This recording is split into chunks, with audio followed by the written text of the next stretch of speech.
अनगर गाव आणि राजन पाटील यांच्याबाबत आज दोन परस्पर विरोधी दृष्टिकोन समोर येत आहेत. एकीकडे गावातील बिनविरोधाची परंपरा, पाटील कुटुंबावरील श्रद्धा आणि सर्वसमावेशक मान्यतेने चालणारा गावगाडा, तर दुसरीकडे विरोधी गटाकडून समोरासमोर उभी राहणारी भूमिका म्हणजे एकाधिकारशाही, दादागिरी, गुंडगिरी आणि आक्रमक कार्यक्रमांची छाया.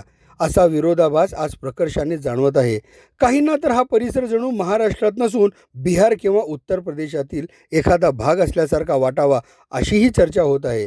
गेल्या काही दशकापासून राजन पाटील आणि त्यांच्या कुटुंबाचे मान, सन्मान आणि शब्द हेच येथील सत्तेचे केंद्र राहिले आहे. राजकीय समीकरणे बदलली, पक्ष बदलले, कधी काळी राष्ट्रवादी, आज भाजप, मात्र सत्तेची सूत्रे पाटील कुटुंबाभोवतीच फिरत राहिली. हे वास्तव नाकारता येत नाही. मात्र उमेश पाटील यांच्या नेतृत्वाखाली एका गटाने या वर्चस्वाला छेद देण्याचा प्रयत्न केला. संघटनात्मक बांधणी, आक्रमक भूमिका आणि गाव पातळीवरील सक्रियतेमुळे या गटाला काही प्रमाणात यश मिळाल्याचेही नाकारता येत नाही. आता येणाऱ्या जिल्हा परिषद निवडणुकीत या गटाने पाटील कुटुंबाच्या वर्चस्वाला दिलेला धक्का निर्णायक ठरतो का, याकडे सर्वांचे लक्ष लागले आहे. जर हा धक्का परिणामकारक ठरला तर राजन पाटील कुटुंब सत्तेच्या केंद्रापासून लांब फेकले जाण्याची शक्यताही नाकारता येत नाही.